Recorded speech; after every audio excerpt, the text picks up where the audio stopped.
And we come to Janet Kessler. Hello. Nodoze also talks to John. Yeah. So It's all me, baby. There's that little fake out with hip, and now it's the Nodoze show. Brings us to an NPC slot, and I gotta give it to these red feather soldiers. you don't gotta give it to them.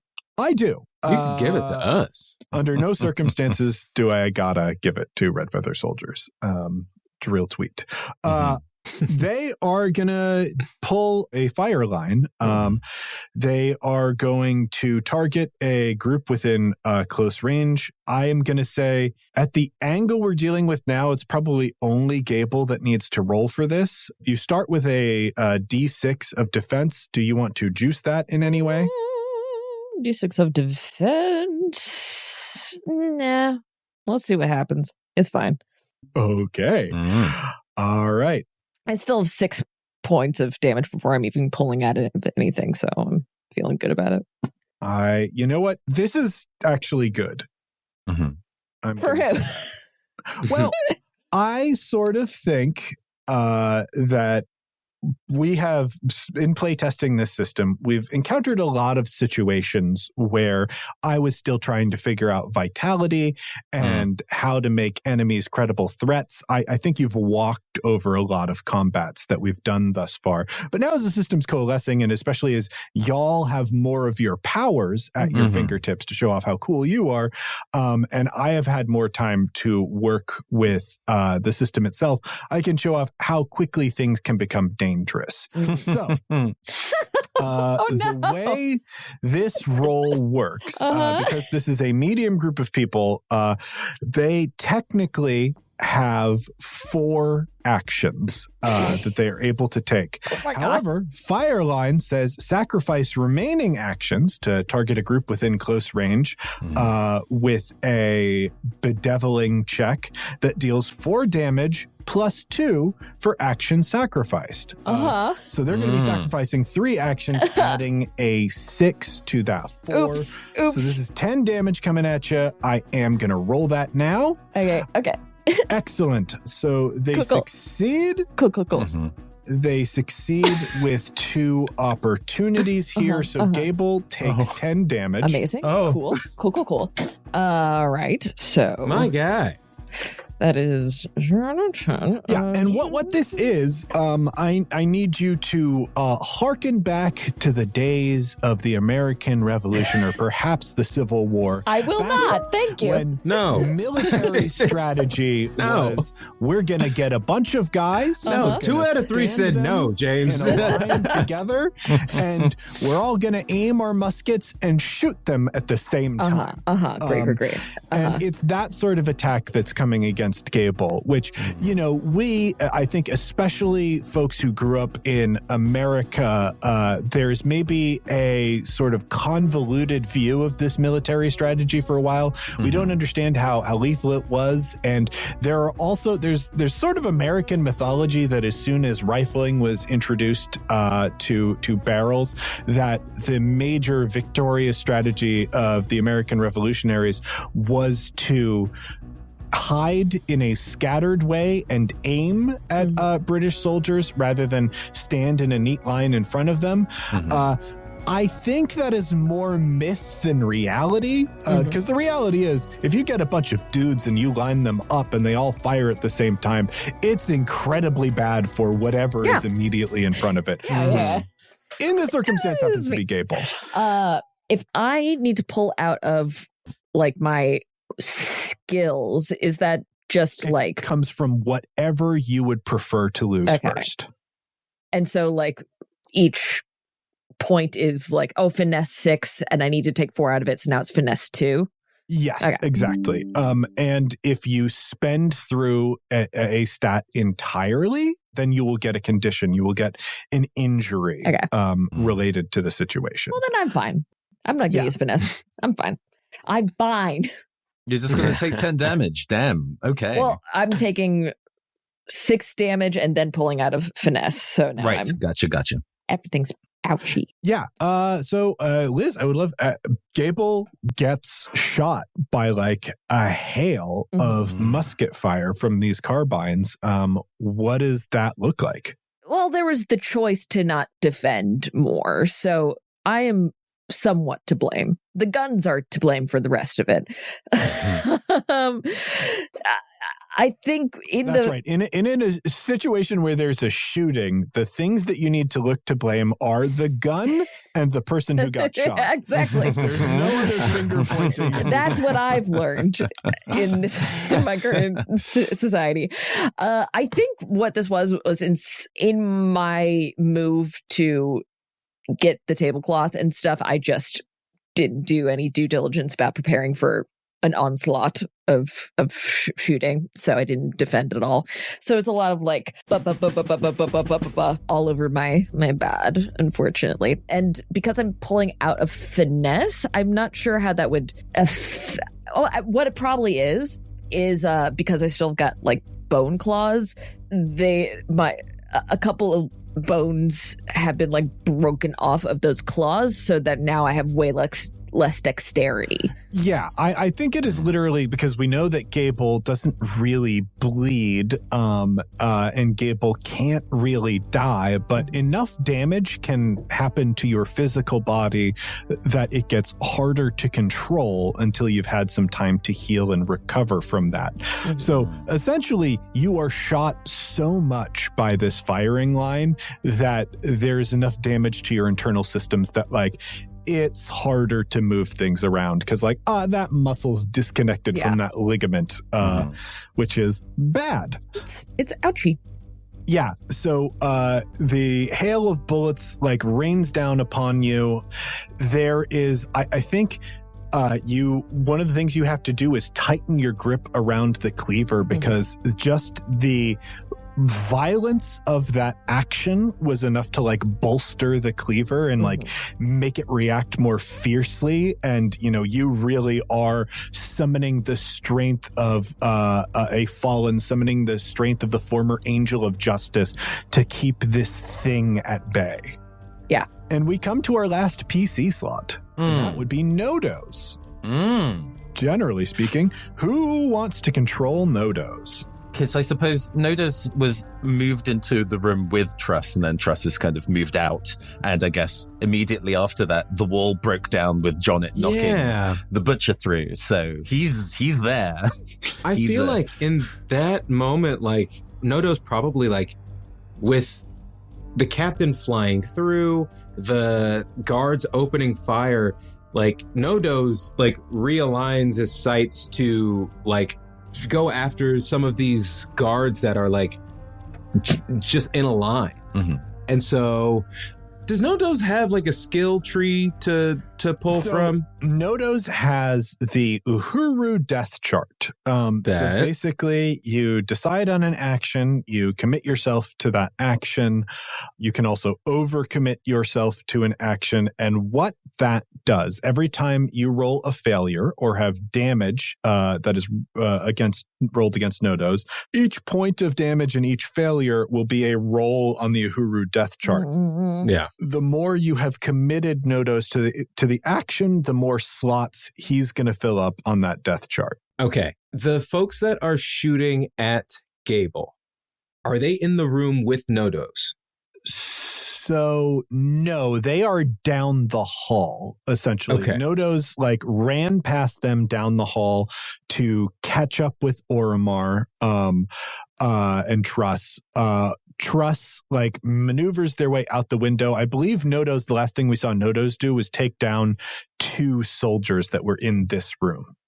And we can say that there's an open door on the other side of this room that like shows the main entrance hall. So he could probably see a huge burst through the wall as Jonnet tackled the captain through the wall. And he could see like the tablecloth fall over the captain, followed by a clattering of gunfire and Gable probably, screaming in pain. Ow. Yeah. Yes, exactly like that.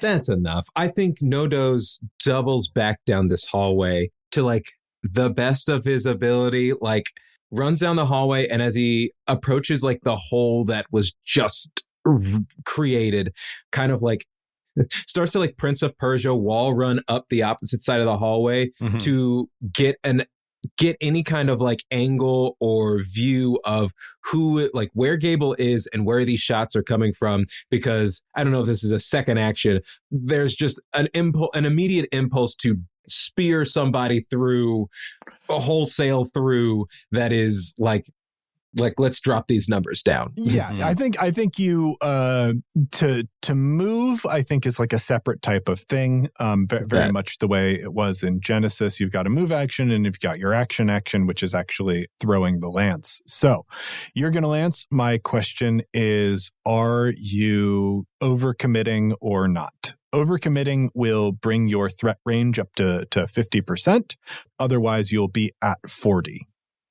I think that there's enough commotion going on with important people in Nodoze's life that he would overcommit. All right. I am going to say that that is going to be the untrained die and a trained core skill die. You also have a positive, stable relationship with Gable that is clearly being channeled into this role. And now it is going to be the 2 low stakes dice to attack this group of red feather soldiers. Hey, that's 1 success, 1 complication, and 1 diminish.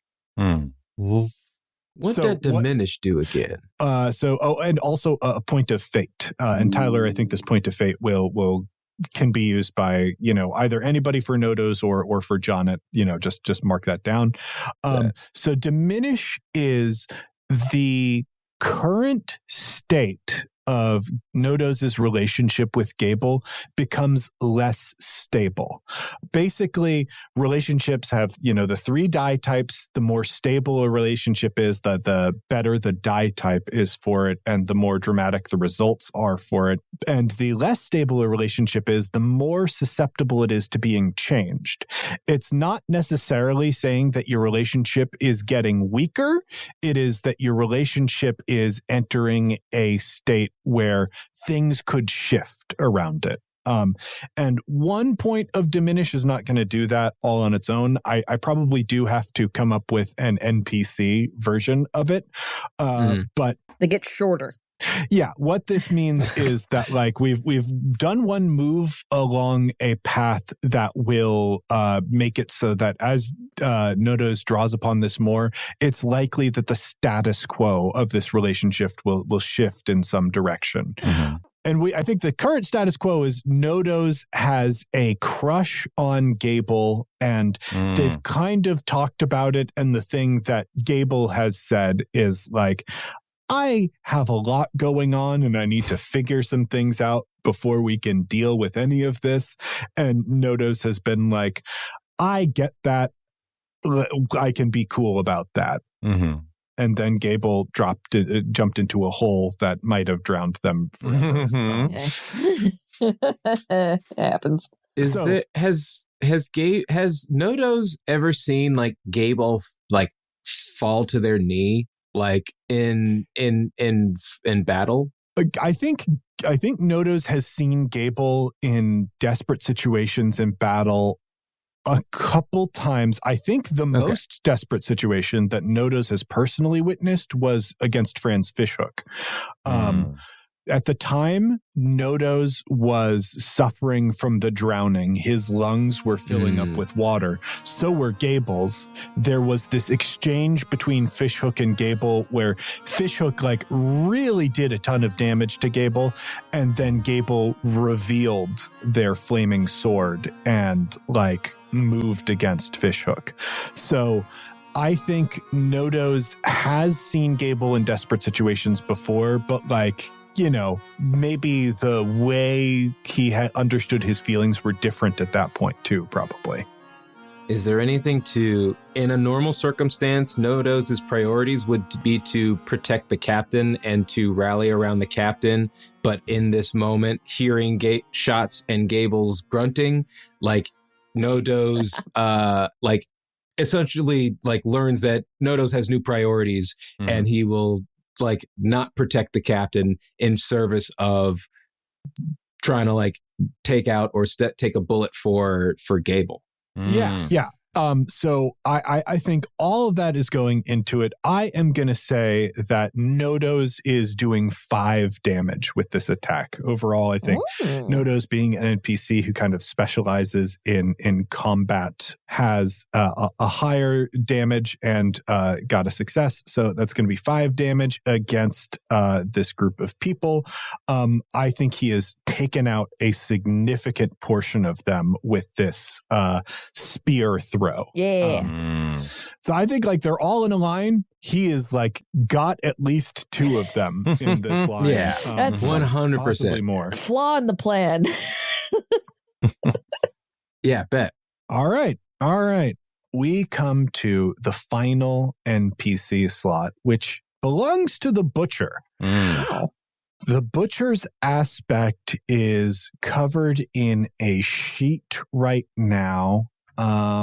I think the butcher is gonna, So we do know that Nodoze had an experience earlier where he lost a hit point on a death chart roll. So Nodoze is bleeding. And I'm going to draw on his trait, Any Bloody Vessel. The butcher can hop into any being by initiating a check against the vessel that would normally be 2 high-stakes dice or 2 high-stakes dice and a relationship die if the vessel has murderous intent. And Nodoze absolutely has murderous intent in this moment. So I think the vessel he's going to try and jump from Oromar's body into Nodoze right now. Aw. Yeah. No. Doze. Doze. I thought we were cool like that. I mean, you are incredibly cool. That's actually part of the problem. All right. Is there anything you want to do before you kill Nodoze? It's not kill. It's takeover, which is very distinct from that. This is going to be a direct attack against Nodoze for sure. But I know we have a point of fate out there. Is there anything anyone wants to do? I'll use my other point of fate. Okay. I had 2 and now I have none. All right. And I will use my point of fate. I had 1, and now I have none. I don't think I have any points of fate floating, so thanks for spending them. That's 2 points of fate to save Nodoze. Excellent. We are going to roll. Hey, that's a success. Yeah. 2 complications and a diminish, but this is against the killing intent that Nodoze feels. So Nodoze is going to shake this off. I think ultimately what this means is that he is not in a super great position to act right now. So it's the sort of thing where he has attacked a bunch of Red Feather soldiers, revealing that he is there. And then immediately he is like, my mind. All these thoughts. And so it will be harder for him to protect himself. He has generated a point of fate. So let it be known that is out there. The butcher seizes upon Nodoze. Nodoze, I think, generally speaking, kind of a bloodthirsty guy. How we introduced him is he is one of the members of the crew who is excited for battle. That is one of the reasons that he has developed this crush on Gable. Is there is kind of an understanding between them that is developed over the battlefield.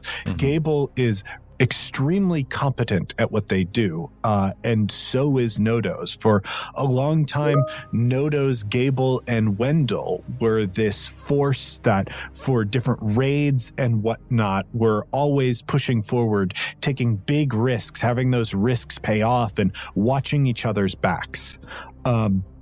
So hearing Gable's cries in that moment and basically seeing that it is a line of red feather soldiers that have threatened Gable in this way, like he summoned up a fury and a force and struck down several men with a single blow.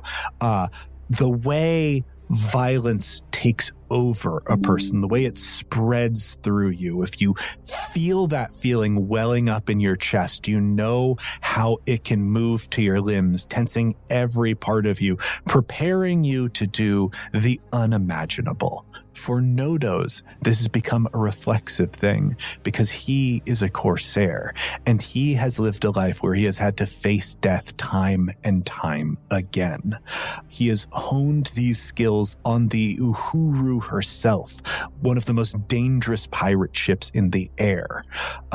So there is a very familiar link between him and violence, and this is where the Butcher clutches and pulls at it and tries to worm its way inside Nodoze. It starts to relinquish like this sticky sludge, move out of Ormar and grab onto this root of violence in the air and infect this new person. But Nodoze resists this. And I think it's because Nodoze's violence is always directed. It is directed to protect his fellows. Everyone on the crew that Nodoze stands beside is who Nodoze fights for.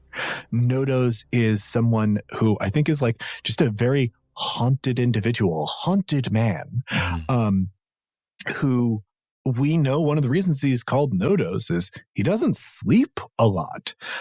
I think that is a factor of him actually being haunted by all of the things that he has to do because of the reality that he lives in. Mm-hmm. He does not relish in the spilling of blood and taking of life so much as he relishes in the competition of battle and the opportunities to stand for what he believes in and stand by the people that he loves. And so when the Butcher's violent thoughts begin to worm their way inside them, he recognizes them for what they are, because those thoughts are not just kill these red feathers who have harmed your friends. Those thoughts are strike down these people who would get in the way of a greater violence. Take out Jonnet Kessler. Take out Gable. And there's something within Nodoze that stands stalwart against that pulls back and refuses that. This does come with two complications. So he is in a psychic battle where he's actually having to work to pull himself back from these, but we do know that he is successful in it. Mm-hmm. And we come back up to the top of the initiative with an NPC slot. And I think in order to make things more complicated, what happens is cannon fire. Mm-hmm. Cannon fire coming from the Prosperity down towards this mansion.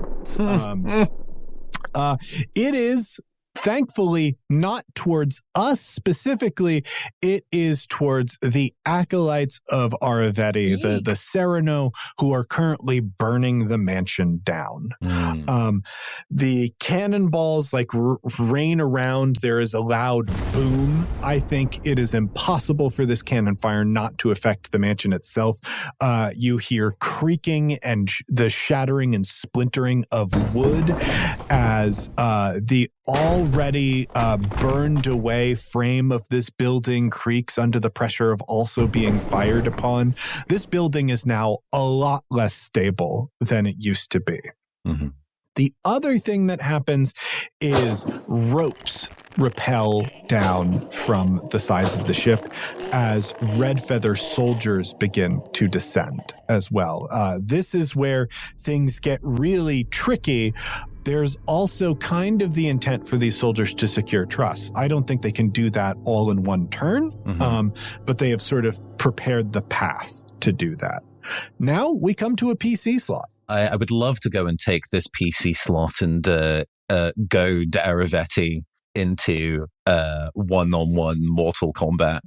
Whoa! Wow! I insist on it. Oh my! Edith says out loud to is Aravetti's in line of sight currently, having blown out the window? He's blown out the window, so like there is a pretty clear line of sight to him. Smoke aside, this is a Hollywood framed shot, so it's not causing any visual issues.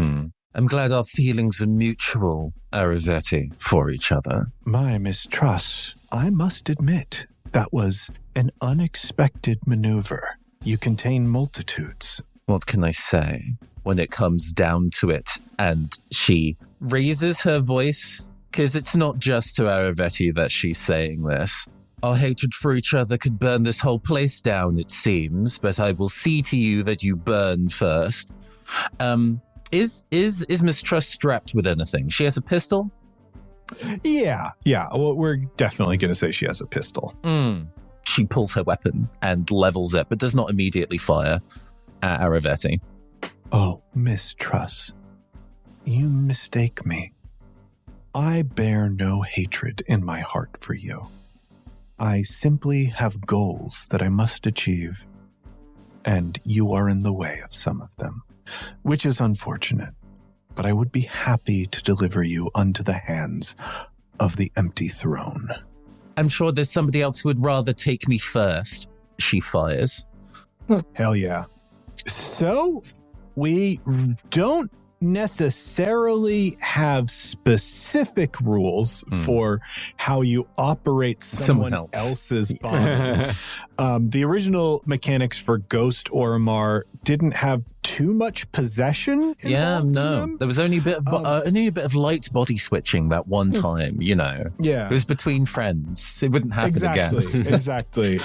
So what I'm going to say is let's mostly use Oromar's finesse stats for this. He is just using Truss's body as though it were his own, which does cause damage to the body. But right now, that is not a huge concern. Yeah. More than anything else, I would love.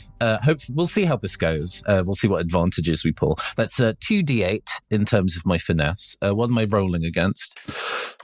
You are going to be rolling against for Aravetti. I have that. That is one low stakes and one high stakes. Oh, I'm also below 50% int, so I would love to target Aravetti. Damage I deal against that target is now critical. And see if we can. I have no idea. I have no idea if this will even do any damage to this terrible, terrible man, but we'll see. Do I want to go and push myself at all? I haven't spent any of my finesse. Let's spend some. I will spend 2 points of finesse to push those d8s to d12s. Absolutely. All right, let's roll them. Okay. Right. I am spending 4 from Aravetti's pool to activate an ability, but let's have you roll your check. Yes, I got 1 success and 2 complication. Excellent. So you hit. You hit. I think doing, base damage in this game is the one of the things that I haven't figured out for combat. I'm gonna say with a gun, this is at least 5 points of damage netted out from this. So yeah, you shoot Aravetti, using Oromar's reflexes, Oromar's experience through Liz's body. Ah, you did it this time. Damn it, I did it this time. Truss. And just say Truss. I didn't have anything to do with it. Trust. What does it look like as you shoot Aravetti in a way that kills him, that strikes him down? I think it's just straight through the forehead. We just shoot him directly between the eyes. Woof. And it's like passionless. It's just a single one and done like this. You've been trained to take the shot. Yeah. I think like the bullet strikes through his head. There is like a spray out behind him that in the eerie firelight of this burning mansion looks a bit like a halo. he falls down, and then I think part of the mansion crumbles on top of him, just like fiery debris falls down on top of that body. This brings us to another PC slot. Can we go Nodoze again? Oh, Hell yeah. I think. So we can't go Nodoze. Yes. Nodoze is currently in a psychic battle. So anything you do for him, you're going to have to roll for, including moving. So basically, you will have a relationship die against the things that you are doing because Nodoze is like fighting off the influence of the butcher. I feel like for the story of it, I feel like Nodoze set his intent of like clearing the room for Gable, and even in being like having his mind like entered by the butcher, like his body is still like trying to carry that out. Wow, that's kind of cool. It's just like through reflex, through somebody who's been in so many fights. Yeah. So I think there's like a move to retract the spear and like ready another strike for the remaining two guards. Are you committing or overcommitting? I am. He's gonna commit. He's straight up commit. One D8 on his side. He is going to have the positive relationship with Gable of stable, and the negative relationship of stable with killing intent. Yes. In a perfect world, if Nodoze had his full facilities or faculties. Yeah, Listeners, you decide. I've only read that. I feel like I've never heard that aloud. If things were good, Nodoze would have like removed the spear and then like just taken a big wide swing to like take out a bunch of ankles and like like Achilles. It's just like drop folks. But let's see what happens. All right. Now, you're not going to use any fate or anything to juice this. We're just going to roll as is. I unfortunately used my fate earlier, and I have no more fate. So I have no fate. Generate a fate in the last roll. Oh, true. We do have an extra tell one. Everybody to note it. And I'm learning now that no one listens to None me. of us Wait, no. are Nodoze.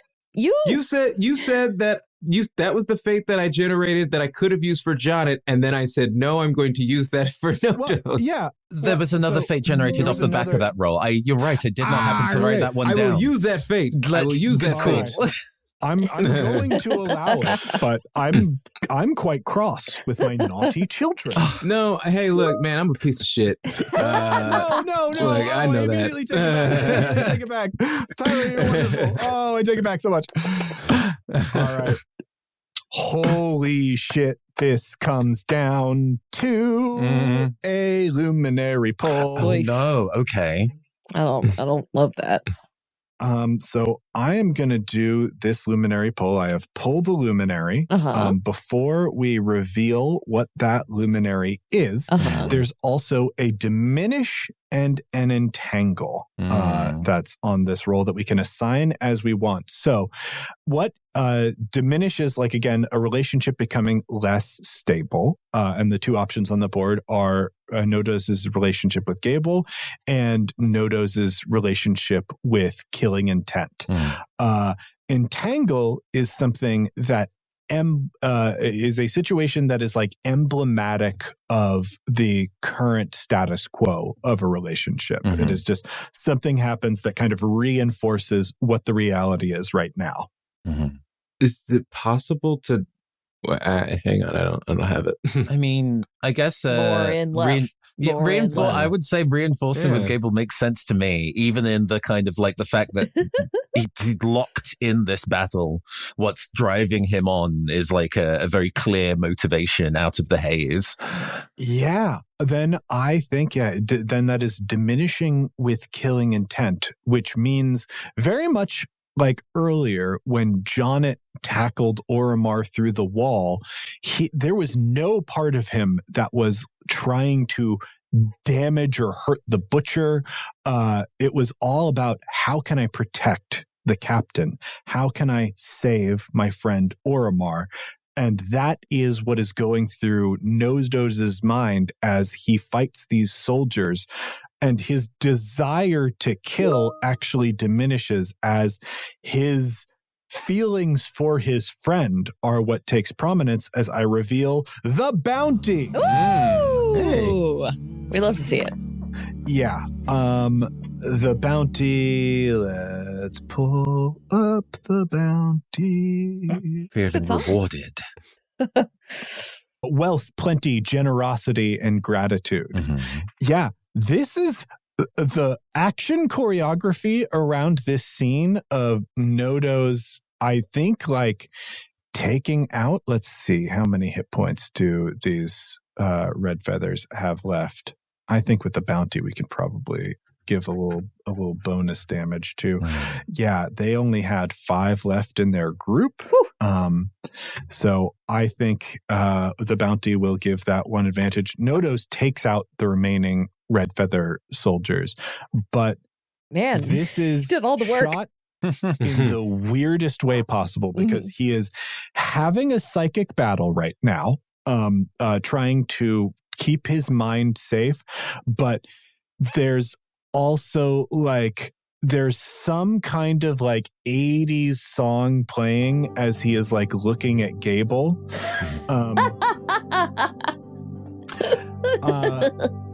I don't think it's quite I can't fight this feeling anymore. It's Careless Whisper is what it is. Oh yeah, dude. Yeah, so stupid. So he is just like murking red feather soldiers to Careless Whisper and some truly, truly beautiful action choreography. Hollywood, contact us. You know you want to make that a visual thing. Yeah, they love that he has for his friend, protects him, shelters him from the influence of the butcher, and helps him take down the rest of these red feather soldiers. Which brings us over to an NPC slot. And this brings us back to Truss. Truss feels a hand upon her shoulder. Slot. I will go. In the past few moments I have seen, I got shot, Nodoze ran in and annihilated everyone. Is that? Yeah. Is that accurate? Yeah. Am I using that term right? All of the soldiers are dead. Okay. So I think what Gable does first is get their bearings real quick and make eye contact with Nodoze, who I assume is lost in his own mind, right? Yeah, Nodoze is like, I think basically after that fit of violence, what it comes down to is Nodoze struggling to maintain himself and stop. You know, he was doing everything to protect you. That is what was sheltering him. And after that, we know he is able to shake off the butcher. I don't think it's easy. So I definitely think you have like time to rush over and see what's up. I will run over and just like grab him by the head, like, hey, it's good. You did good. Hey, are you all right? Just stay with me. Are you okay? Are you good? What's going on? Yeah, and I think we switch over to Nodoze's POV, and we can see like through the fire, through the blood and whatnot, Gable.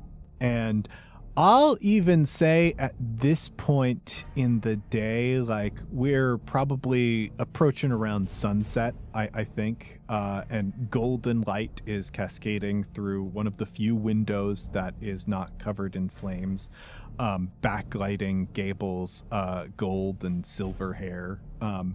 It is gorgeous. It is a gorgeous shot of our very tall, very strong friend Gable. And I think that vision like allows him to fully rebuke the butcher. His eyes, his very tired at this point eyes, meet Gable's, and he says, "There was something fighting for me." I know. And I bring him in for a quick hug and like a little smack on the head. Like, it's okay. Yeah. You hug him. It is comforting. I think in your other hand, the cleaver is still like kind of struggling, and you're just like holding it at bay. What do? You did such a good job. Thank you so much. I think between you, me, and John, we can get the captain out of here. And everyone is outside. Whatever's going to happen out there. We need to move and get out of the fire, okay? He nods. All right. I think we both head back. Can we, between the three of us, just sort of like wrap him up, I carry think him out? Immediately, like you and Nodoze go about like getting enough to wrap Oromar's body. I do think there is going to be another pitch for the Butcher. The Butcher kind of relinquished Oromar's form, does still have claim to it, is still drawing power from the cleaver. So I think in this next NPC slot, I am going to move the Butcher into there and have it try and move Oromar. But I do think I need to spend for that or roll for that in some way.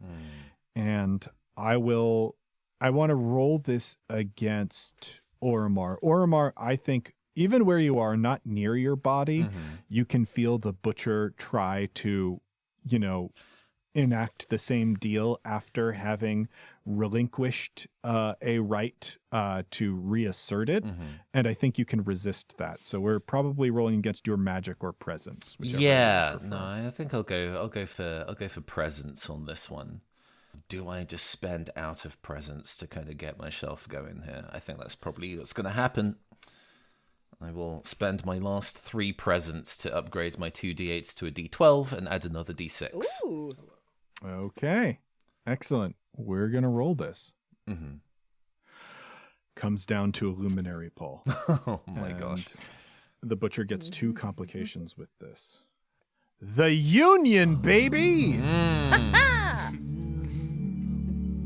And like there's chaos, but the Butcher has at least been sated in this. Truss is down.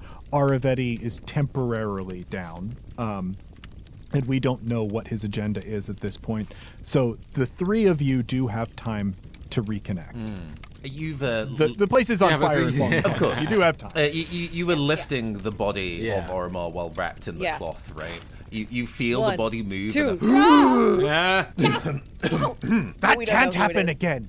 That cannot happen again. Nope. I feel. Oh, John has Kasarigama I've been ready. in a lot of life or death situations. John, there's. I don't think Oracle because the cloth is over his face, so there's kind of like a soft papping from inside of the cloth. Would you mind? I can understand the circumstances at hand, but I would love to be able to have a conversation face to face.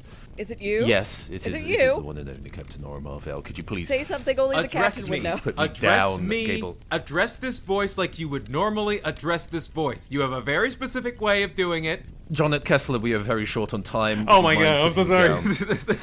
and Johnnet cuts through the tablecloth. We were trying to like not make sure you didn't get burned, but also keep you in the same place. All right, so you get why we did what we did. No, I fully understand. Thank you. It's funny. In a different period of time, I don't think I would have minded what happened to this body, but actually, he really put it through his fucking paces, didn't he? Yeah, we tried to be nice. We there were so many more opportunities where we could have, and I'm just gonna say this as plainly as I can, wrecked you, and we did not. Yeah. In the kind of like a flaming piece of rafter kind of slams to the floor. Could we please have this outside? Absolutely. Yep. Let's go. On the hop, y'all. Red feathers who remain, or are we going to put an end to Aravetti now? And I am open to asking all 3 of you here. Has there been an indication that that the ship is inbound from what we can see in the building? So the last thing that you knew, Jane went off back towards the ship. A decent amount of time has passed towards that, and presumably the order for her was, let's take to the sky and make a move on this situation. You would probably need to get outside the building and look around for an indication of that. But definitely good thought, Tyler. You have already sort of given an order indicating that that's what the plan is. Mm-hmm. I think it's in our best interest. If anyone else wants to go find the ship or go more directly after Red Feathers, you may. I would rather stave off whatever Aravetti's next move is. I don't like his vibe. I feel like it's only going to be bad to worse if we let him get away. Do you need assistance in that matter, Gable? If you want to come, you can. I feel like I've got it, but I can think of at least one person who would like to help you. Who? There's just a glance over. Nodoze is in this conversation, as I understand, since he helped us move out the space. Yeah. Well, Jane's coming back. Jane's not here right now. Yes. Is that who you were talking about? Not quite, Gable. There's a glance over at Nodoze in a kind of are you going to say anything about this circumstance? I think Nodoze, gives a glance back that is there's nothing that he needs to say. It is as though it is already said. He is absolutely committed to help Gable in a matter that Gable thinks is important. Move as you will, Gable Skyjacks, and I'm sure assistance will follow. All right. Me and Nodoze head off. If Jonnet wants to come, you may. But... Jonnet, things move fast when Jonnet is away from folks. Jonnet's coming with. It's just thanks. All right. There are soldiers of varying ranks who are having a tense argument. A few of them have muskets leveled at Aravetti. A few of them don't. And this is the scene that you come upon. Gable, Jonnet, Nodoze, what do you do? And just so we know, they're all going to be dead by the end of this, one way or another. Yeah. Okay, that's just dramatic theoretically, irony. Yes. There is, thanks to your friend Angelo, that his children. Not everyone who wears a red feather soldier's uniform is what you would consider to be a standard rank and file soldier. Some people have been deployed here because they signed up for the Red Feather Company to be soldiers and guards in this place. However, this place also recruits people internally for certain guard positions. So, there are some people who are conscripts, and there are some people who, signed up for service. What the details of Oromar's deal are with the Butcher are unclear at this point, and it's kind of unclear, who would be who. You would need an interrogation, but right now there are some 50-odd Red Feather soldiers that are on the ground and aboard that ship that there are question marks over all of them. I feel like we should, there's a way we can do this collectively, is just do a little magic check, see if he's building up steam on anything. Right now, it would be a perception check. Okay. Perception using your magic stat to try and understand more about Aravetti. Mm-hmm. Yeah, so I would just do, what would this be against, or is it just? I am going to put this directly against Aravetti's space stat, which is going to be 1 low stakes and 1 high stakes. Skyjacks.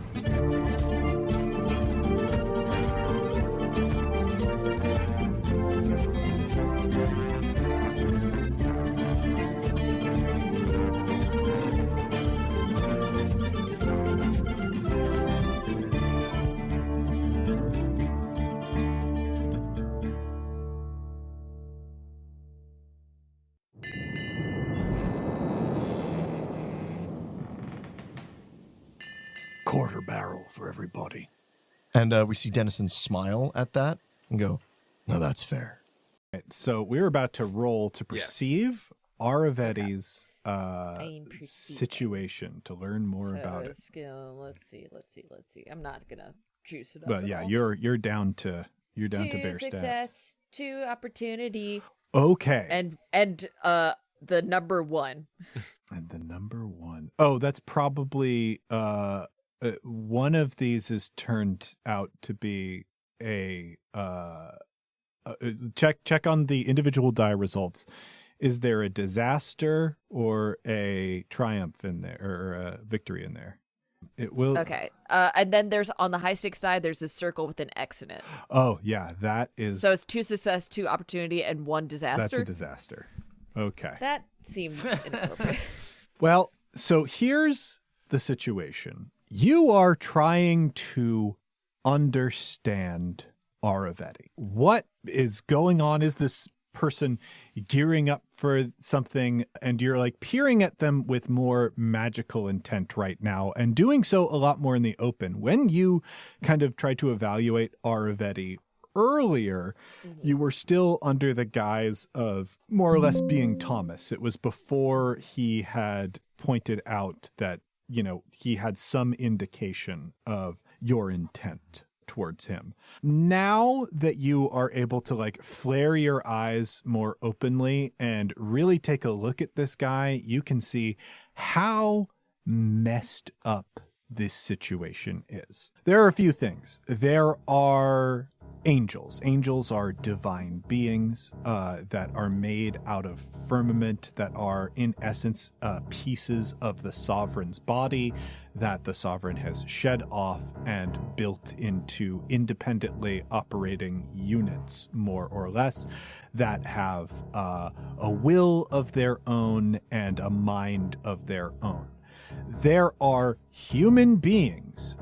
These are creatures that the sovereign blessed, to be made in the image of the sovereign. And a part of that was not just carving some kind of physical similarity out of non-firmament material, out of like physical world material that mimicked the sovereign's body out of flesh, but also the sovereign took one of his eyes and placed it behind the eyes of human beings, allowing them to think and work with free will the way the sovereign was able to. There are seers. These are people like Jonet Kessler who have come in contact to parts of angels, parts of divine beings, and been blessed and changed by them in a way that connects the human to the universe as a whole. Angels are strange beings. They are beings. They have both physical and metaphysical forms, but in a way they are also the world itself.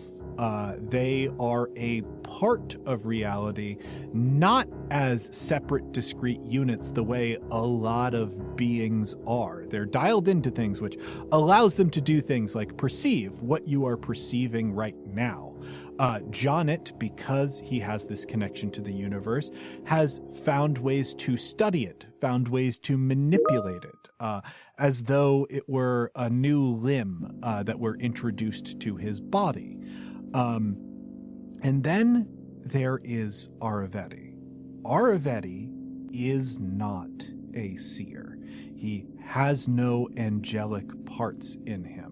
What he has is a lot of strange scar tissue running through his body, because Aravetti has been struck by lightning in the past. And not just struck by lightning the way sometimes people do in storms, but struck by lightning with the wrath and hatred of heaven behind it. Struck by lightning to be smote by some being in the name of the empty throne. But this did not kill him. This changed him.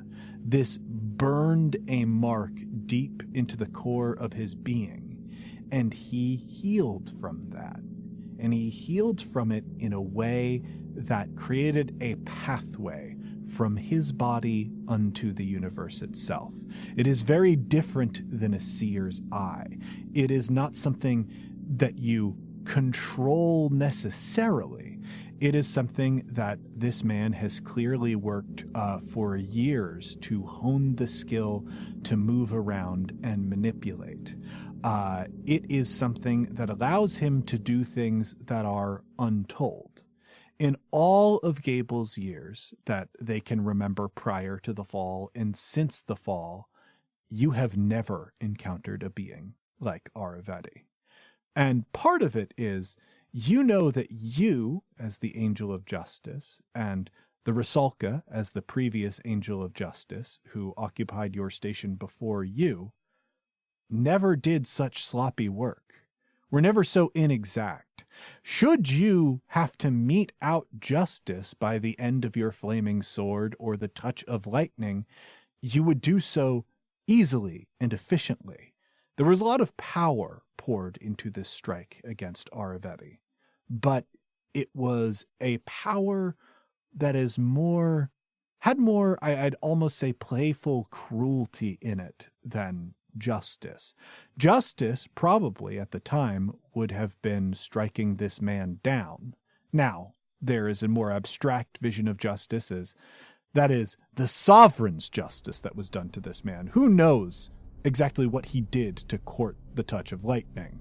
That exists only in his past. It is between him and the empty throne. However, justice was done to him in a way that he was able to recover. And through his recovery, he was able to eventually perform sights and wonders. The surviving of the lightning was the first miracle performed by Bishop Aravetti. And to ascend to the status of bishop, more miracles had to be performed. One of them was the creation of the baths here in Sorrow's End. We know that the structure of the Church of the Slain God depends a great deal on signs and wonders, on people performing the sights to show that they walk the path of sovereignty, to demonstrate that even though the sovereign is dead, the sovereign's word, the sovereign's will still has power in this world. And so, the stage has been set for you to understand that indeed there is something troubling about Aravetti. Troubling because you understand him now, and that understanding only raises more questions. I think now, because of the disaster, you are able to see how Aravetti has truly been marked. The way the lightning moved through his body just now mimicked the way that it moved through his body so long ago. When he called the lightning into himself and through himself, he experienced that lightning as he did long ago. And what that left him with long ago was a message written in the divine language. The lightning bolt itself formed the branching, splintering shapes, that strange feather-like language that belongs to the true divine. And you can see that it is a message from the morning star. All it says is, "He who would defy." Huh. We know that he's not a true believer. Right. But my man has had as much firsthand experience as you can have with... Well, I mean, I'll pose this question to you. Is Gable a true believer? That's fair. Yeah. So, like, he's essentially a heretic. One of the, like, it's not quite... I mean, it could be a heretic in the way that maybe Catholics thought of Protestants as heretics, in that, well, we believe in the same God, more or less, but we think that you're believing it in a wrong way. And I think Terry Pratchett had a wonderful line about gods in Discworld that was, you can acknowledge that gods are real and do make their presence felt in the world, but believing in something real like that is kind of like believing in the mailman. It's like, yeah, I know there's a mailman. I wouldn't say I believe in him. So, Aravetti, acknowledges probably the reality of the empty throne, but maybe has a complicated relationship with it and the church. Yeah. In that perception check, do we get a vibe that he's like gearing up for another phase or is preparing a spiritual weapon or something like that? I am going to say, from that perception check, Aravetti is plenty dangerous. And the reason that he is dangerous is he is capable of things that you don't know. You, or at least Oromar, struck him down before. And it didn't quite take. You don't know if he's capable of that again. He moves the universe in different ways than you do as an angel or Jonnet does as a seer. And that raises a lot of question marks. He is not down, like based on his current hit point total. There is still some ways to go, some stuff that he has left in the tank. Surrounded by these red feather soldiers, who knows exactly? And who knows what his plan was?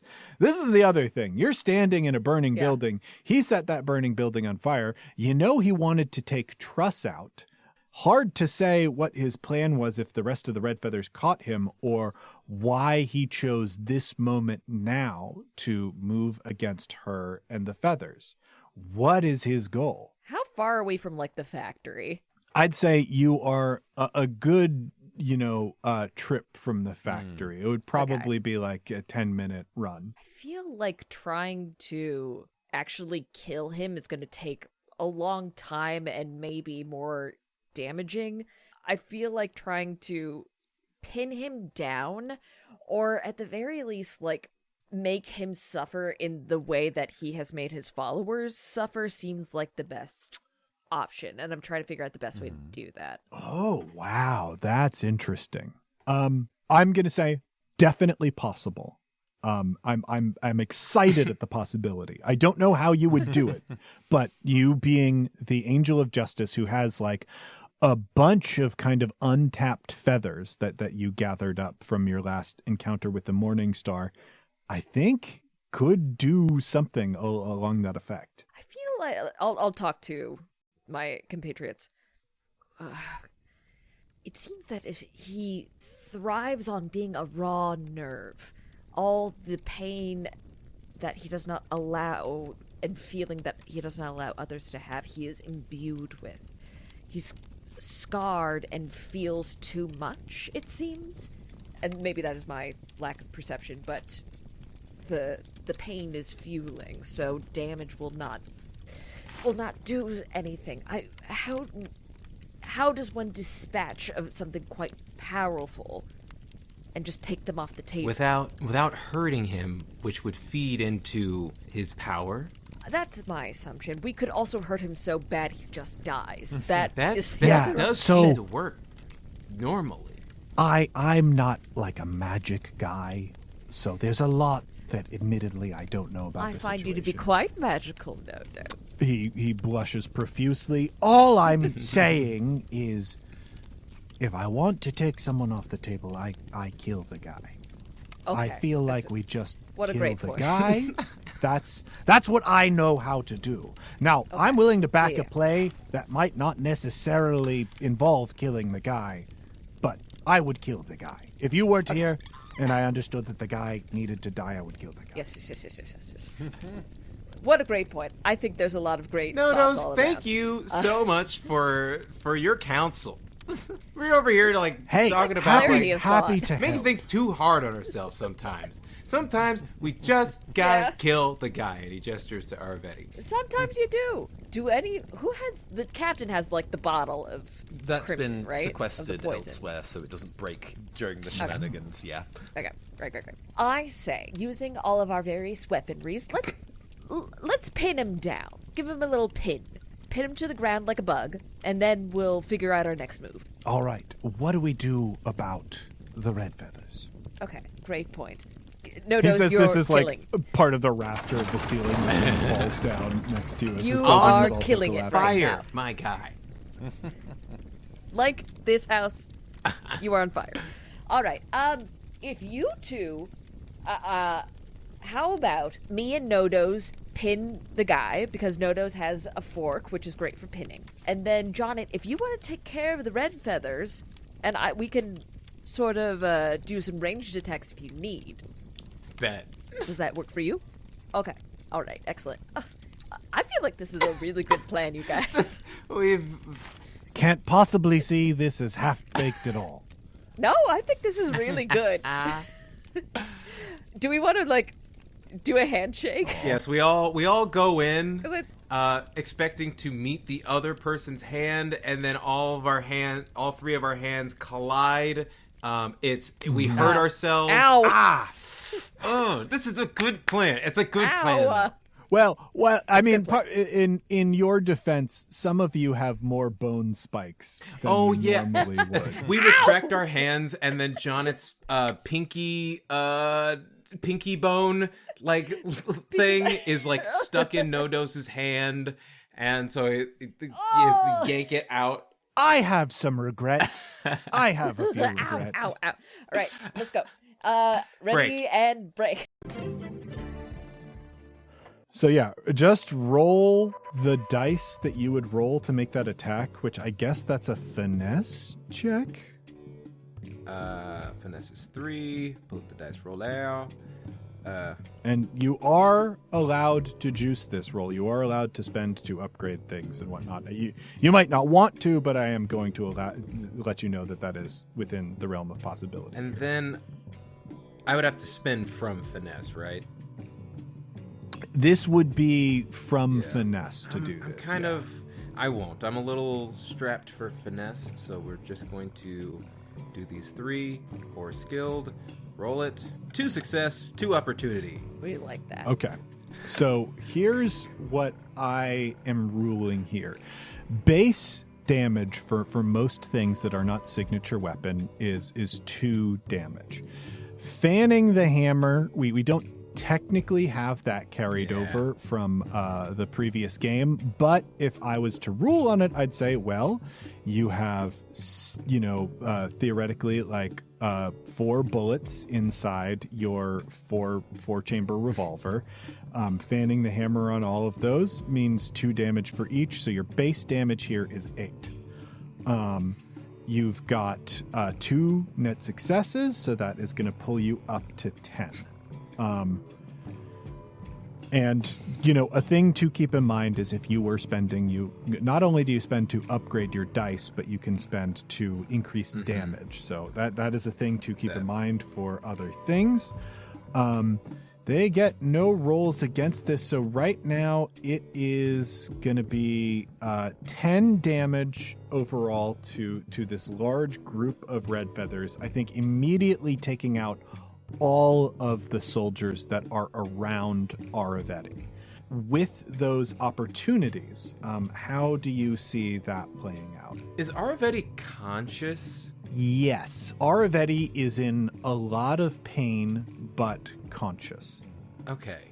I think maybe there's like a moment of Jonnet fans the hammer in the sense of like pop, 2.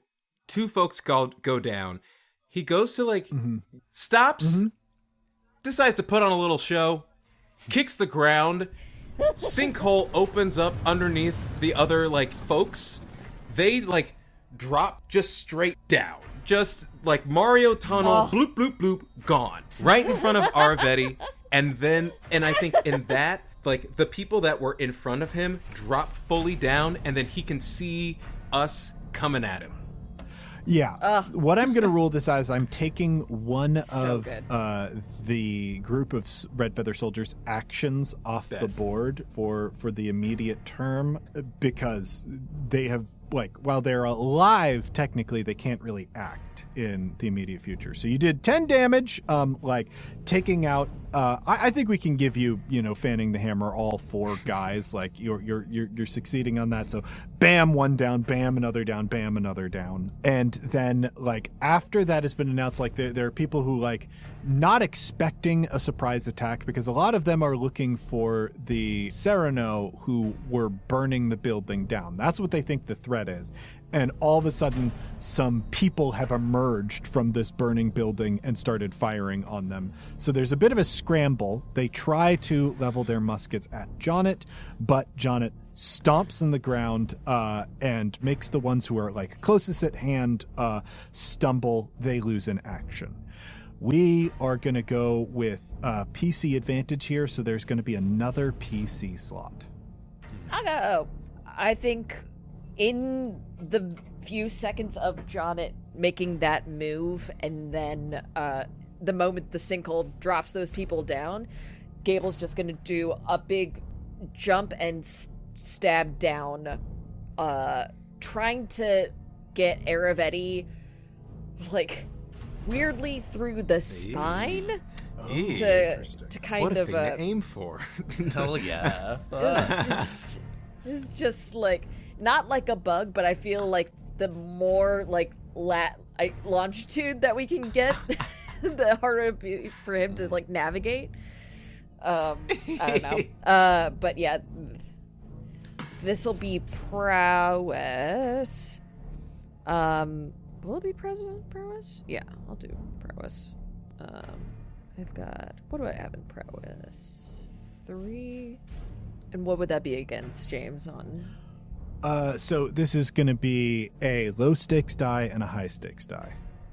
And I want to juice this, but I don't have any more. Fate die. You can spend from prowess. It's just since you have spent through all of your vitality, when you take damage, it is going to be coming out of stats. So that's a thing that you have to watch out for. Okay. Then I'll spend 1 out of prowess, and then I'll upgrade. Are you upgrading damage, or are you upgrading the dice? The dice. Okay. Give it a roll. 1 success right. and 1 complication. Okay. This is you're stabbing with your sword, right? With just a regular old melee. Oh, with your regular sword, or are you stabbing with? I'm stabbing with the Sword of Judgment, but I'm trying to not use magic, so kind of. Yeah. Yeah. I think that is going to overall do a hefty 5 damage. You strike him, and you said you're going through for the spines. Well, he's on his knees, right? Yes. So it's just up and down. Part of me wanted to cut through his spine so he couldn't feel his hands or fingers in the way that his followers can't feel their hands or fingers in a nasty way. Was that what you were going for? Yeah, that was. Okay. With that, 2 things. We're just gonna, in addition to the roll that's already on the table, I want to add a Blade of Judgment die in your favor for that roll. But I am also, and I'm gonna roll these as physical dice here. Yeah. I'm also gonna roll an extra difficulty for that, because you are going for a very specific effect on this. Okay. You actually deal more damage on that. I think, yes, you have severed a nerve. You have created an ironic justice for this person who has basically commanded that his followers separate themselves from their physical feelings and separate themselves from their emotional feelings, isolate themselves almost entirely from the world, has now lost some of his connection to the world. You know this happened. Your eyes can see at the microscopic level those nerves severed. And what is the complication? The complication is that as you as you do that and land that blow, like really stick in that sword, his hand comes up and makes contact with you. And that's the complication for now. We are going... He's touching me! Uh-oh. Nodoze, and Nathan, obviously you're going to be commanding Nodoze in this instance. There are quite a few red feather soldiers around. They are on the back foot, but they are in the initiative. Arvetti is in the initiative. The reality of the soldiers being in the initiative is going to be with us very soon. What is Nodoze doing? Okay. Since we've already gone loud, I guess it is specifically... I think it's picking off targets that would be moving towards Aravetti and the Gable specifically. So running defense in the way that if any red feathers specifically try and approach this altercation here, Nodoze comes in and with a swipe intercepts. So... Okay, what I'm going to rule then is, you'll roll, you will do damage. Any opportunities you get, if you get 2 opportunities, it will cancel out one of the actions of the Red Feather soldiers, as we'll read it as this was Nodoze acting in a way that delays and disrupts them. And I think for the first time, at least this recording, we're going to overcommit. In this particular instance, Nodoze is putting everything into it. So Nodoze is going to be rolling with 1 core untrained and 1 core skilled base. Is there anything else that you are going to add to that or do with that? Anything meta-wise that Veil can do? I don't think so. No. Okay. I think that's just the play. Okay. And that is against... That is against, let me look it up. That is 1 low stakes die. Rolling that. It is a wash with 1 opportunity. All right, a wash. Let's see it. Nodoze. The soldiers. Oh. Death, deception, and memory. I think we can offer you a choice here. You can do damage, basically long-term doing something to push the Red Feathers back from this fight, or you can, combined with the opportunity that you rolled, shut down one of their actions. One of them, shutting down an action is going to limit the danger that you face in the immediate, because we're about to have a bunch of NPC moves. Yeah, go I think off. let's have an action lock off since he's running defense in the narrative here. All right. So yeah, I think Nodoze is throwing spears, perhaps throwing knives, doing things to stop the most reactive soldiers from making a move against the people who are currently working on Aravetti right now. And those are our PC slots. We turn now to Bishop Aravetti, who has touched Gable's leg. And what does this allow him to do? Why, he is going to spend 4 of his remaining hit points here. And he is going to bestow the wound of the sovereign. Oh! If you can touch an opponent, grant them an injury that bleeds on failures and complications. So every time Gable gets a failure result or a complication result for the remainder of this combat, they will lose 1 hit point, essentially. Okay. It is also going to be a major negative relationship die against all of your actions, as a wound opens up in your chest, Gable, and blood wells from it, even though you have no blood.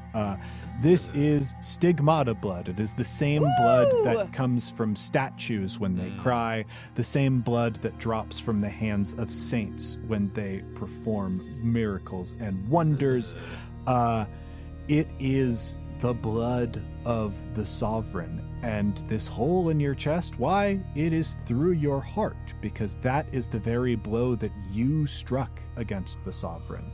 This is the same wound that you struck against the sovereign, opening up in you. And it is fucking brutal. Okay. Does it show underneath does it like part Gable's clothes, or do they just start bleeding? And I think it's just blood that is spreading out from that area right now. And here's the thing. Although that wound would kill a normal person when he inflicts this wound on somebody, it doesn't kill them.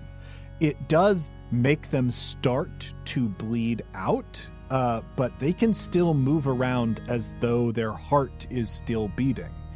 It's weird. It is a very weird experience because you are experiencing the wound the sovereign experienced when he was struck down, and it is killing you, but it's also not the same thing as being stabbed through the heart either. Okay.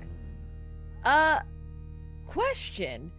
As he is putting this on me, does he have an idea of my relationship to this particular wound? No. I don't think so. Okay. He is, like, you're looking into his eyes. He is still temporarily blind right now. You can see like the wounding, the burn across his face from the lightning strike that you dealt him earlier. That you now have some indication of why he is still alive, because you understand his being so much more. Aravetti was able to determine and intuit a lot of interesting things, but he doesn't have the complete story. He knows that you are a fallen. He knows that you are an angel, but the assumption that he made in your previous conversation is that you were working on behalf of the empty throne. And when you said you weren't there to take his life, he kind of took that at face value too. He'll look up at you now, and he has this wound that is bleeding from his head, presumably from where Truss and Oromar shot him earlier, and goes, "It is not the path of sovereignty to lie, Thomas." Skyjacks. Yeah, I feel like Aravetti, he's not thinking about like protecting Aravetti. Maybe he put up like tiny little like braces for folks as he ground like watered, but he didn't do it for Aravetti. Aravetti like is halfway between the wreckage and where everyone else got put, because when he kicks it like a raft, Aravetti just kind of like flew back with his own inertia. So he's like halfway between where we are now and where we just sort of escaped from. Okay. It is time for the Red Feather soldiers to go. And they have, actually everybody's grouped together really except for Aravetti. So they are going to do a firing line. We're going to have them sacrifice 2 actions so that we resolve their turn very, very quickly. And they have to make a hard check. I think the only way they could conceivably make this check is if they spend for it. So we are going to have them spend for it. But they are trying. And that's what's important, you know? Yeah. Roll it. Okay. Did it go bad? It went bad for someone, Liz. Oh, cool. Okay. So they sacrificed 2 actions. There is a total of 12 damage coming at you. Jesus. And I know that it's like, well, that doesn't feel too bad. No, but they did also roll a crit. Oh my God. They rolled a victory in this.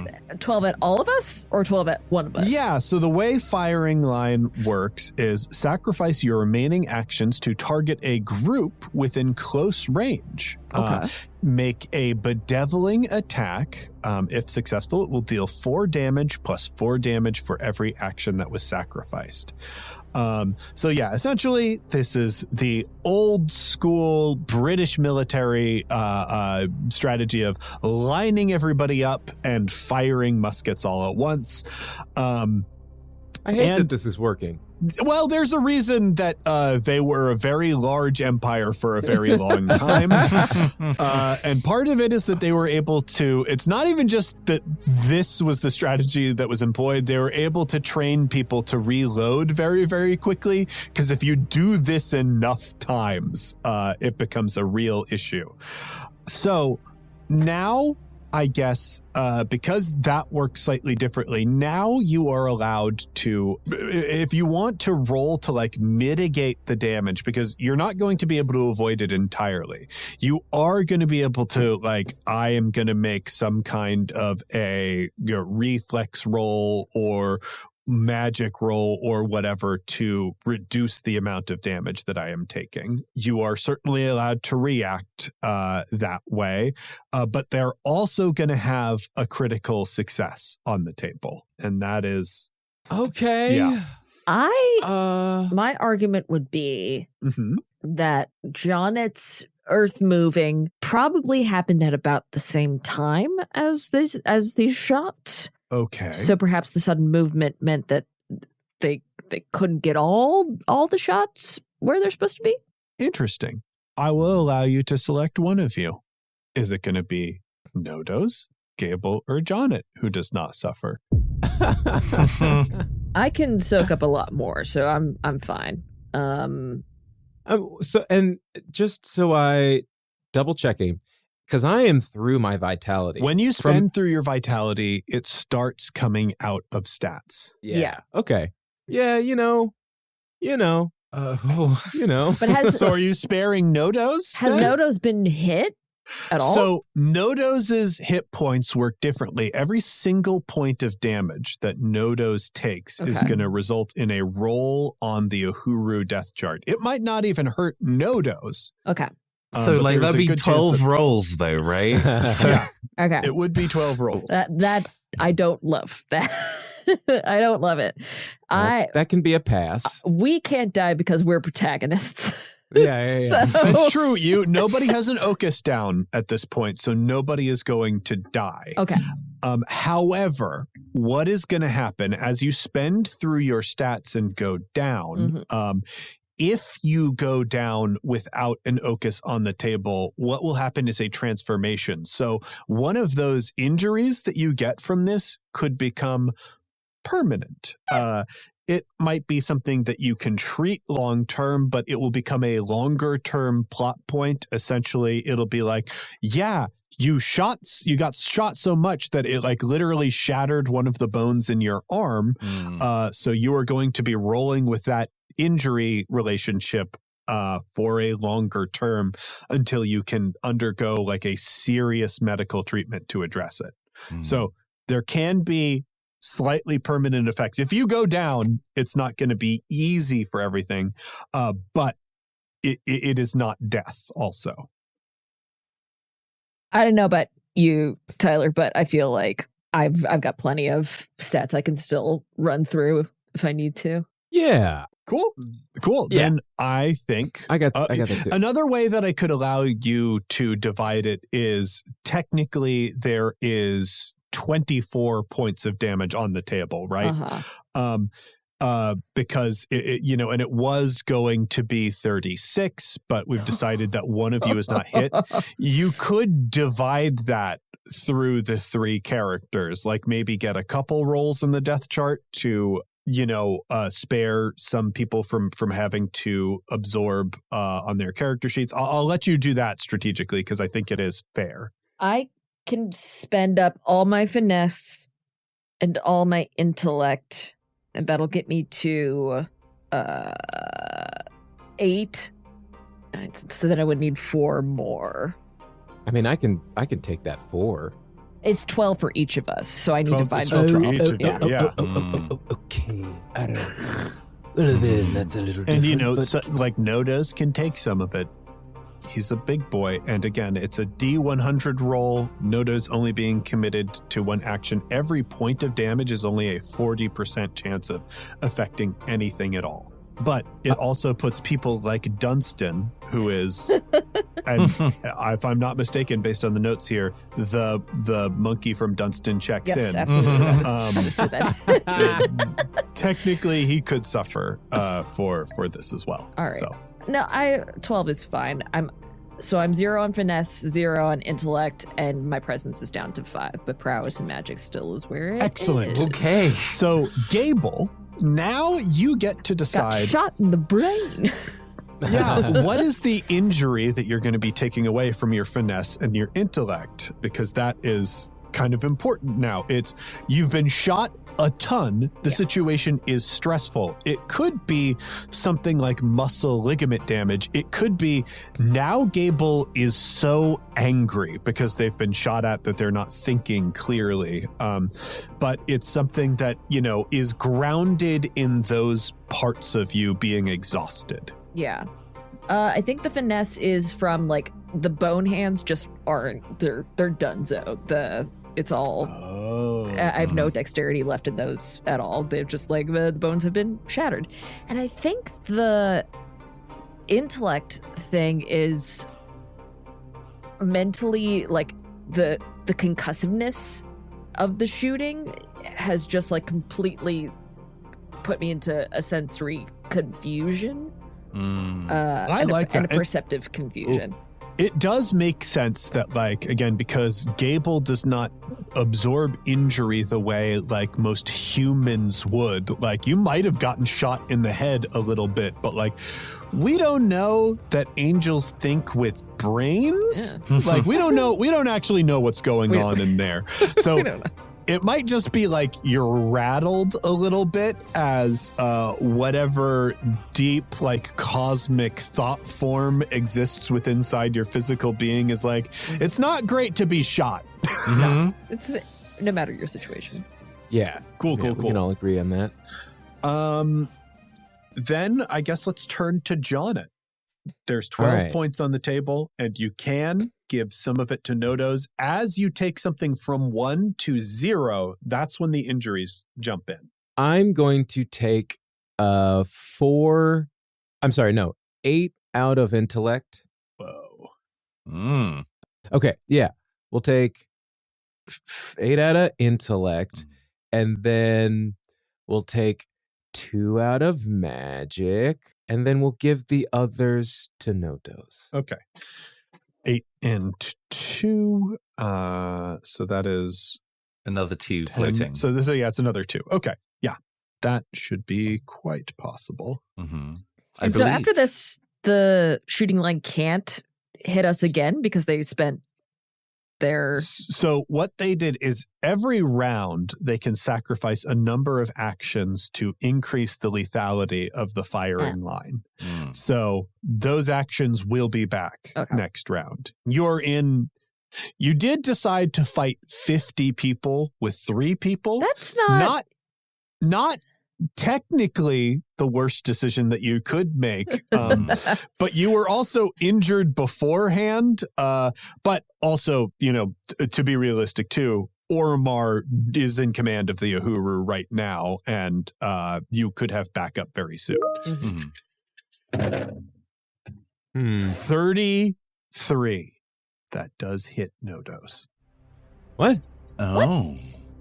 Yep. Nodoze was committed to an action the last time that we spoke with him. So he is going to go down from 5 hit points to 4 hit points. This is going to be another near-death experience for Nodoze. And we'll get to that in a second. Oh, buddy. Yeah. 48. That is a complete miss. So what happens? The earth scoots back, and red feather bullets basically are fired in a cluster line around the area. I think one of the strangest and most frightening things about ballistics, about firearms, is they are not so dramatic in life as they are on film. it's not big explosive chunks being taken out of things. It is small flecks of damage hitting the area, and you're moving at the same time. So, like, Gable catches a bunch of strays. They are a big target. There might have even been people like clustering their fire around where Gable was. I think bullets like zip through Gable's shoulders, Gable's thighs. There are, I think, a couple that hit Gable in the head, maybe a couple that hit Gable in the chest around this horrible wound that has opened up that they have a bizarre psychic connection to because it is the very wound that they struck. Jonnet similarly is like under fire, but Jonnet is moving. Jonnet spends through, well, it was your finesse that you spent through mostly? I mostly spent through my intellect. Oh, your intellect. Okay, so Jonnet is really like, this is showing Jonnet's quick thinking and decision making. Jonnet's eye is also open. So Jonnet is seeing like the potential futures of where bullets go, and Jonnet is also having to dual process the fact that he is moving the earth and that he will be passing through some of these bullet arcs. Yeah. So he has to decide where his body should be at different times in the path. So he is like doing very quick instinctual math. And I think some of his hair flecks off of his head as like musket fire riddles through it. But like he makes it through without like catching a stray, because you didn't actually get an injury, right? I did not get an injury. Yeah, so like there's no meat, there is no actual wound that Jonnet took from this. It was just Jonnet stretched his mind to nearly the utmost in order to avoid damage. Nodoze is just a guy. Is just a guy. Our little sweetie boy. He is a kind of lithe, reedy guy. He wears clothing that is slightly baggy. It does make him harder to hit, but he does, I think he'll take an injury, and anime style, they can only take injuries that make them look cooler. So it's like, you know, a shot across the cheek, opening up that perfect little line of blood coming down from his face. But it is like a millimeter in the other direction, and he would have had a very serious injury and scar that could have killed him. But he did survive with one fewer hit point. We have 3 PC slots here. Nodoze, Gable, and Jonnet. Uhuru reinforcements are on the way. There will be NPC slots that happen before those. Y'all are in a tight position. What do you do? I think the first thing should be for Nodoze to do his best. His best? Yes, just his best. Because he took out all those, the original firing line, so why doesn't he just do that again?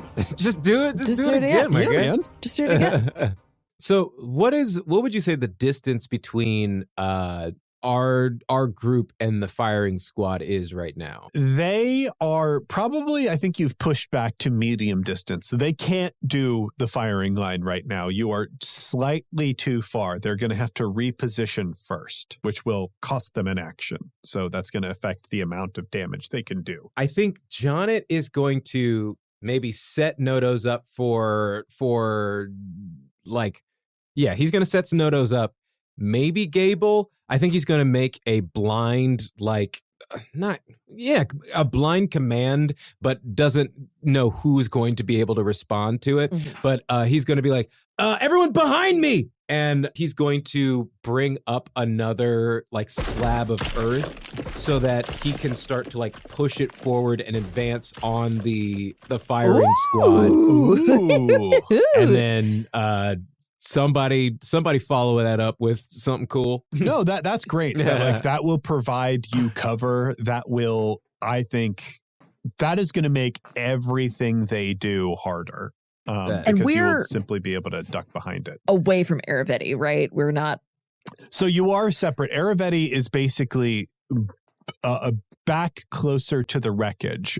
So you can hit him. It will take effort to do it. Like, and I really want to emphasize, if the reason that you deployed was to take Aravetti out and prevent him from having any future impact on the story and setting, that is within your sights. Okay. It will be difficult, but it is possible. Absolutely. Jonnet, let's have you roll the magic roll to make this barrier. Okay. We'll spend 2, and then I think I might still need you to do the actual tallying of the roll. What's your magic stat was 4, you said? So my magic is at 4 of the diamonds. Okay. And you were spending 2 to upgrade 2 of them, I'm presuming? Yes. Okay. I think this is actually to create a barrier. That's just 2 low stakes dice. There are no relationships or anything that factor into this, so it's just a roll. And holy cow, you gain 4 fate out of this, 3 successes and 2 opportunities. Why am I racking up so much fate today? That's great. Fateful. You can use that fate to like upgrade your or Uhuru crew rolls. Like that is very useful stuff. And part of the idea of the system is fate, that like even as you take injuries, even as combat becomes more prolonged and whatnot, you have received fate along the way. So towards the end of combat, you're going to be able to like, well, I now bust out 5 fate and do something crazy. All right. Do something crazy. Great. Well, do you have the barrier? And then I think am I able to say that like made the barrier and we're pushing the barrier towards the firing squad? Absolutely. Like I think you just have this amazing mobile wall that like, first of all, tactically, they're like, what the fuck? They've got a moving fort. I feel like we like see the perspective of the firing squad where it's, you can see like through the dust and the wreckage, we see like a smaller figure that's Jonnet. Maybe we see a Nodoze, and then all of a sudden you see the slab like shoot up, and then there's like a moment of like folks in the firing squad is like, what do we do? And then you hear as you see the walls just start progressing towards the camera. Yeah. There is definitely like panic starting to spread because like they had for a brief moment like a real tactical advantage and it has disappeared in an instant. We are going to go to the next PC slot. Do we want this to be Nodoze like attacking them or Gable presumably going after Aravetti? What's going on? Start with Nodoze. If Nodoze can just kind of peep up behind the wall and start. Oh, does he have a gun? No. He's got spears. Start like sniping people with spears. Yeah. Hucking spears. Sniping people with spears. And like the thing is, perfect. It's not an important thing is the enemy stats are not just meat. Like it is also their will to fight and whatnot. Yeah. And if they are slowly like spears are being thrown at them and like grizzly impaling them while they can't get a shot in on their enemies, it's all damage to their hit points at the end of the day. Are you committing Nodoze to this or overcommitting? And are you spending any fate? Do I have fate? I don't think I've got any fate. I gained 2 crew fate on the previous roll. I'm happy to spend Can you 1 or 2 of lend a that. fate to Nodoze? Absolutely. Fate can have a little Nodoze as a treat. Yes. And are you committing or overcommitting? Regular commit. Regular commit. Okay. Then that is going to be currently a D8 and a D6. Can I also spend a fate? I feel like Absolutely. Are you going to roll for Nodoze or do you want me to? I will indeed do it.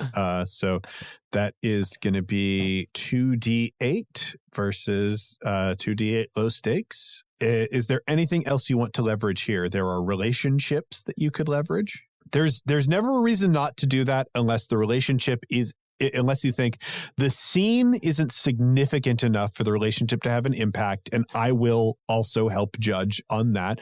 I think this scene, yeah, absolutely. There's been enough like back and forth between Gable and Nodoze in this that like it's important. This is clearly life or death. Y'all are in a bad situation.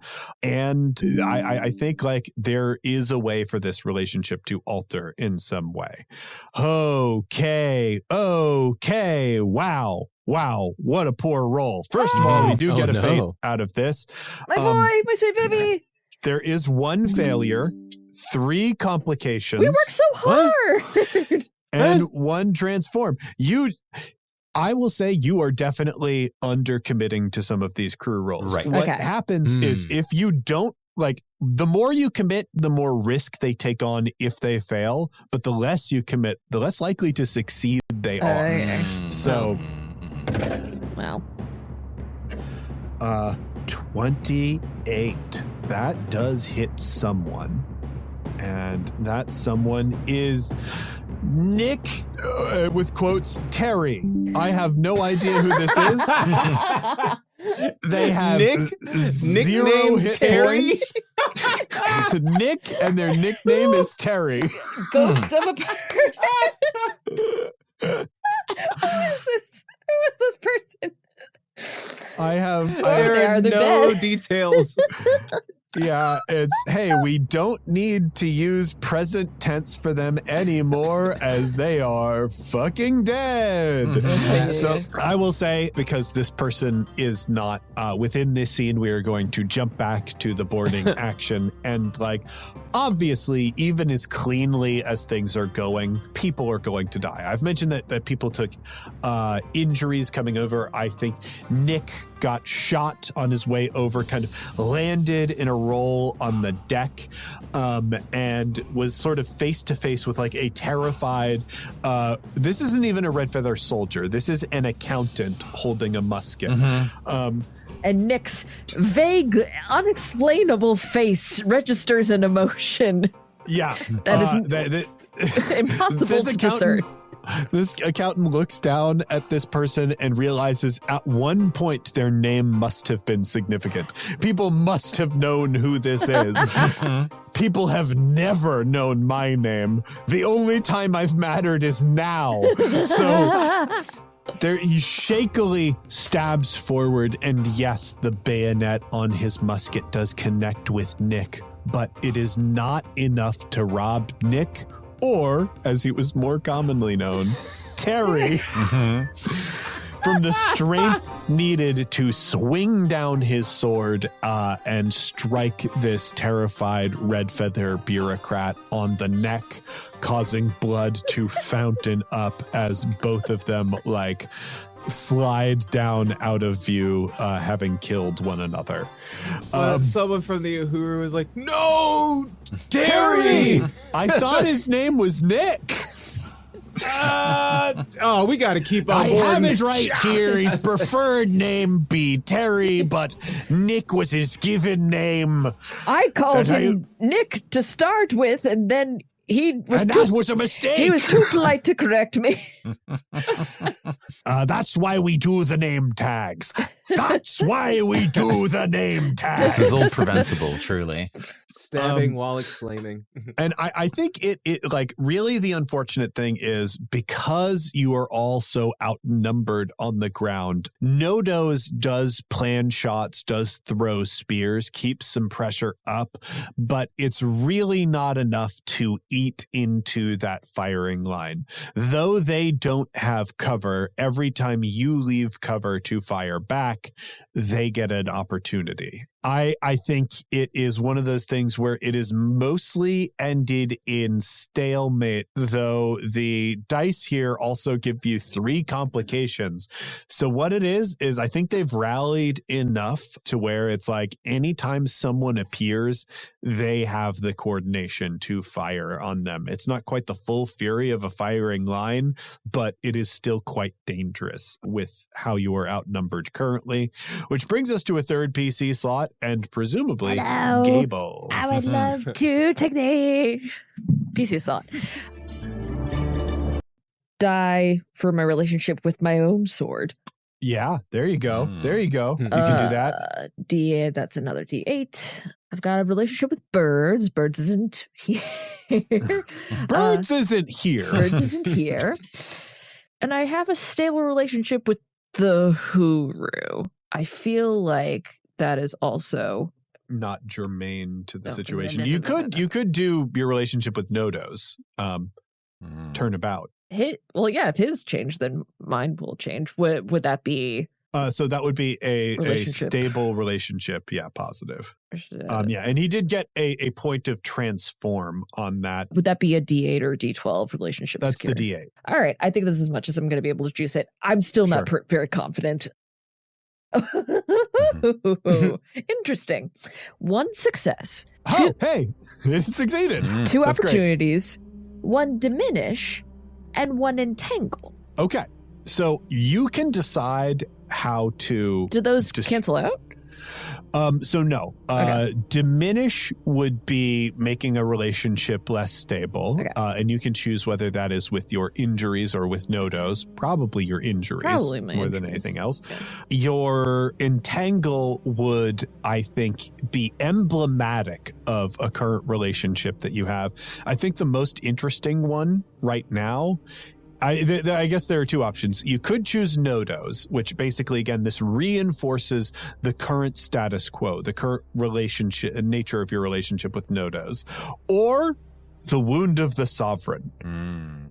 I think that yeah, makes more sense. And like having it affect like my weaponry, my celestial nature, I think that is more along the lines of what we're looking for. Yeah, you are currently recalling the blade that more or less struck this wound in the first place. It's weird. Like, as you reach out with your being, you can tell the wound in your chest was struck with this blade. You know it wasn't. You know it was some magic that Aravetti performed, but the thing is, this is the wound of the sovereign. This is the very time you struck the sovereign through the heart and killed him. It is tremendously painful. Regardless, you still hit Aravetti. This has to be a private moment. Yeah. Somewhat, but they're trying to keep it as casual as possible so no one really notices what's happening. So as they're attempting to figure out where this thing should go, they look around at the baths, which are now full of basically everyone they know. I think we see Nodoze dunking Wendell until his bad attitude washes away. I think we see... I love that. I actually love, it is Nodoze and like kind of the other rowdy people on the crew who are very important to Nodoze or to Wendell, like actually getting a smile out of him by playing in this bath. Yeah. Great. Love that. We see Angelo, who has just received a letter from his kids for the first time in a while, just smiling ear to ear. They're such a good age. That's great age. All these members of the Huru just really relaxing, and they welcome the feeling of unconditional love, but it is easy to leave it behind because over their many, many years, it seems that they have stumbled upon it accidentally. And that has just happened. So with a little bit of a smile, Gable holds on to their memory a little bit tight and then just lets it go and lets it dissolve into the water. And with it, their hands look a little bit smaller. And with this, I think it shows the complicated relationship that the Fallen of Sphere have with transubstantiation, in that they start as a thing very different, but exist in a way that is so very, very close to human. Most humans are born able to grab a small sense of unconditional love. We grow up with parents, And the tragedy is eventually those people will age and die, that we will be left in a world to heal from that wound, the loss of unconditional love. But it continues to exist on with the relationships and bonds of the people around us. So as Gable sits there, now no longer truly able to wrap their mind around this feeling that just seconds ago was so unbelievably clear, they can see that love is still here, and it will be here for everyone long after Gable leaves this place. Cannonball! Cannonball! Oh. I'm just trying to speak truth. Barbs! No, I love I'm it. just trying to speak truth. Give me more. Give me Hey! more. Give me. Oh, I love it. This means we're friends. But I think you're right. Okay. gonna- I do have an offer. If you want to join a certain crew of 3 beefy boys who constantly go on their own side quests, one is going to go get married. We have a spot opening up. If you want to be part of the beefy boys. You know what? I think I'll take you up on that. Really? Yeah. You know, I good sort here. I got clear mind and my body's still working. I got to figure out how to make this thing work for me. But yeah. Gable's just going to Hip to like hold his face in their hands like, we're going to be the best of friends. We're going to murder so many people. I think that's how we fade out on that particular scene.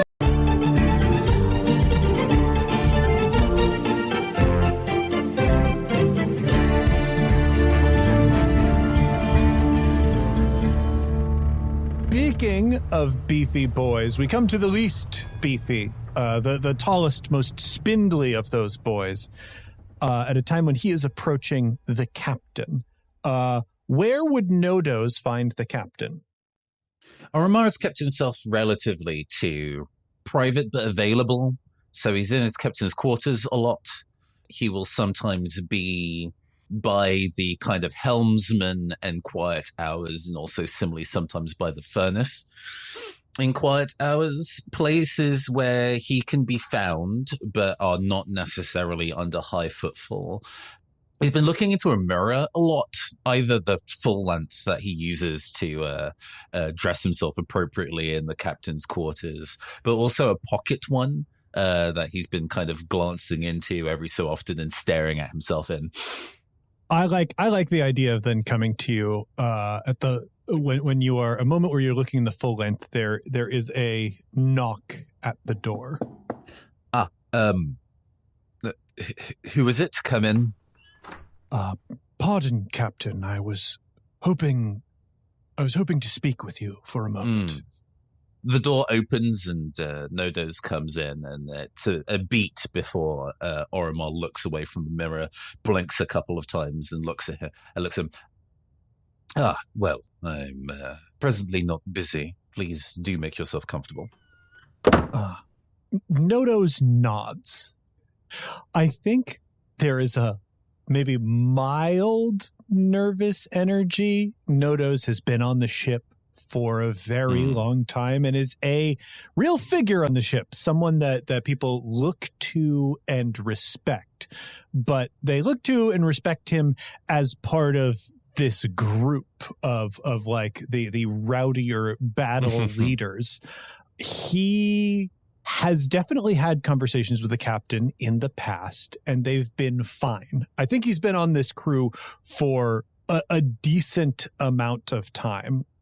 Probably at least as far back as the last time the crew was still part of the Tempest Armada. So he's been with the ship a while. He, I don't think, has ever been someone who the was like really part of the captain's inner circle. He really kind of blossomed in this period where the captain's council was in charge of the ship because Gable became a more important figure aboard the ship. Gable brings out the best in people.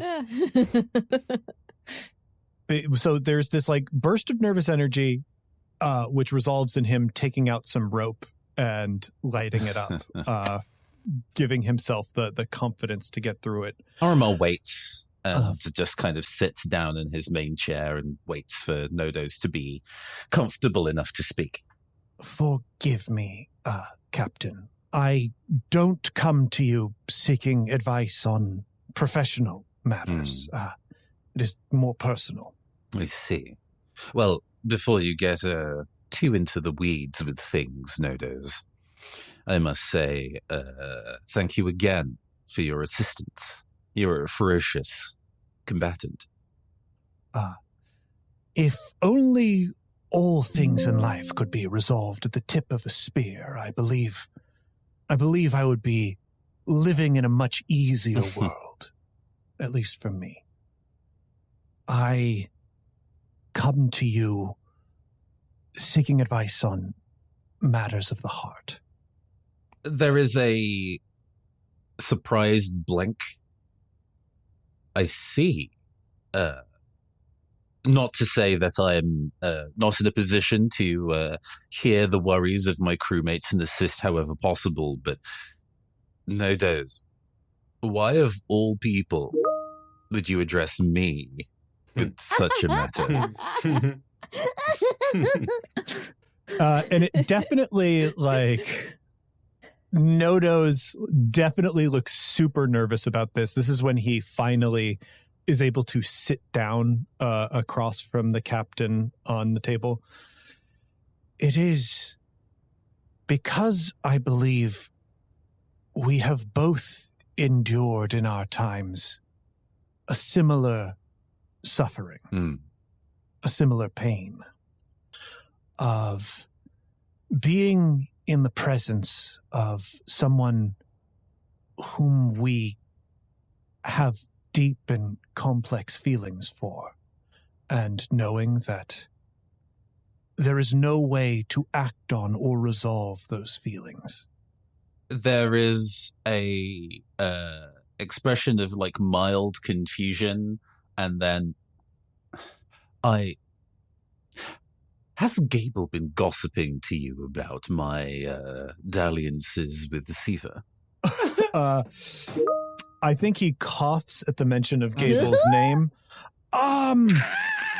Well, Captain, I have been a part of your crew for quite some time. We would not have known each other apart from when I was first hired, and I truly would not hold it against you if you did not remember that interaction. I did not come into my own until some time later, and I believe I truly began to blossom as a member of this crew when you were indisposed. People find their greatest strengths through moments of challenge and turmoil. But I have been under your command when you still sailed with the Tempest. I was under your command when Calavar returned to the ship. I was under your command as we chased down the island. And during those times, the matter of the heart, and during those times, the matters of the heart did not stay your hand. So what's changed, Nodoze? I have come to these feelings as I have grown, become more of a vision of a man that I can respect. I came to the Uhuru because I was at one point in my life nothing more than a spear. I felt that's all I could ever be. And I put it to good use.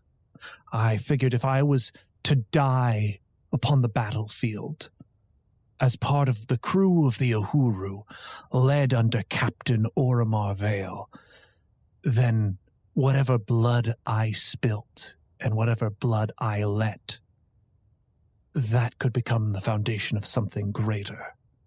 That for the man who had lost everything, the Uhuru was the only meaning I had left. And as I have grown, there is still more to me. Certain wounds can heal. Hopes can return. Even after you suffer unimaginable tragedy, the heart can still beat. I have developed feelings for someone, and I have made them known. And they have made known to me that they understand these feelings, but do not return them currently, and don't know if they ever can. I see. Well, so I shall continue to be. I have now so much to live for. And I will continue to fight at their side, and I will continue to further their cause. And that feels right. But it is also challenging. yes, I suppose more than anything else, I feel like I am supposed to scold you for saying that there was a period of time where you felt to be only an object to be wielded. While I would not want any of my crew to feel that way, I must admit that I am a hypocrite. For the period of time where I was indisposed, the relationship with the self felt strange. Like, there are few people on the whole of Sphere, and fewer still upon your crew that do not know your story. I know that you have felt much of what I have felt in my time. But, I suppose to be personal, Oromar smiles. Genuinely, if slightly, the relationship I had with my physical sense of self, that I just moved as a spirit within, well, it made me consider what of Oromar Vale was the person, and what of Oromar Vale was merely an object to do things. So I understand how you might feel. On the other hand, though, while I am glad you feel motivated to fight for this person, do you align with them ideologically? I feel more so than physical intimacy, whether feelings are returned, whether you can truly see their vision and question them on it, should you feel the need to feel open enough to understand somebody's motives and still ask why, I think conveys a deep respect and understanding. I believe the answer to that question is more complicated. Because I believe part of the reason that my confession was gently rebuffed is they do not know what their ideology is themselves. They're still discovering that. Then I suppose, even if you are not doing it as a partner, as a good friend, it is upon you to look at those moments where one's philosophy on life might be tested and ask those questions, to give them the opportunity to develop their understanding of the world and themselves. After all, should they, having rejected your advances, drive you to now avoid them after the fact, then were you really friends? That would be incel bullshit, Nodoze. I can assure you, Captain, that I have never been a coward in all my days. And I would never withdraw due to pain or suffering. My question revolves around technique. How do you wait? How do you hold yourself as you become something that lives and breathes and feels more than you have been in quite some time? How do you deal with pain that actually hurts? You look for many ways to heal, Nodoze. Maybe my perspective on things is a little specific, but in the periods of time where I felt ideologically tested or was in conflict ideologically with the people that I truly cared about, I spoke to others. I found beauty and vision in other places and found that those feelings could blossom in many gardens, as long as we were able to nourish each other. This person may have politely pushed away your advances, but this is not the only time you will feel this way. This may not be the only person you feel this way about, and you are not to know until you discover.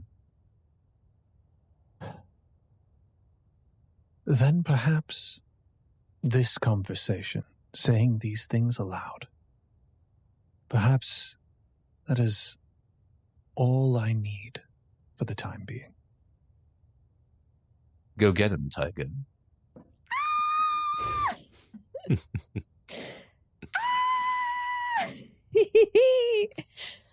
Nodoze offers the captain a length of rope. Arma takes it and mid-drag glances askance into the full-length mirror to see the image of the pirate captain with facial hair different in the reflection in the mirror, and for a moment goes, internally, not aloud, "No, this looks correct. This looks roughly like the person I was before I had to pretend to be somebody else. Very well, Nodoze. If that will be all, you are dismissed, and thank you for the rope." Nodoze nods and walks out the door.